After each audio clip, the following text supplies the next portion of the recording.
Okay, this is my design, so that's my disclaimer here.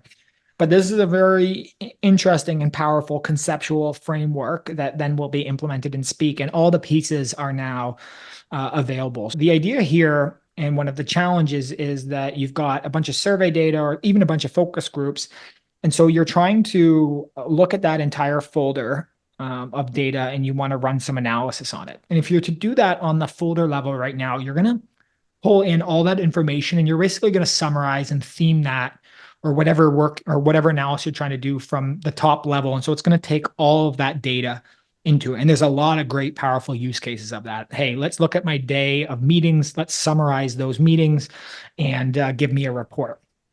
However, there's an explicit set of other use cases where you want to run an analysis, but you need to do it on a specific file level. So in an example that we see with Teams in Speak is I'm a researcher, I want to identify themes, and we don't need to go too deep into that, but there's all these limitations on characters and stuff with these wonderful large language models.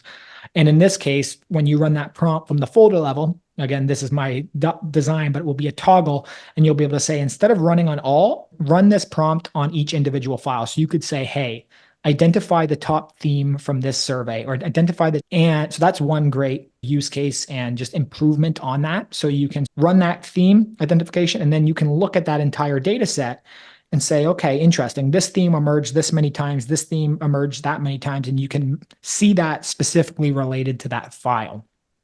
That opens up a great range of use cases within Speak. And then the second part is, you can actually map that response. As an example, you could make a field called themes or theme one, and you could say, when you run this individually on each file and then output this magic prompt, and I want you to populate that into the custom field theme. And so all of a sudden, instead of that being hidden in the magic prompt history that we had seen previously, you've explicitly mapped that into that theme, and you've got it beautifully structured. And it continues to work with this idea of spreadsheets for language data and taking this unstructured information and restructuring it in the way that you want. And as I'm explaining it, I know that it sounds a little abstract, but I'm going to keep drilling. Our team's going to keep drilling into this to hammer home just how valuable this possibility is and the amount of use cases and just power that this opens up within the system.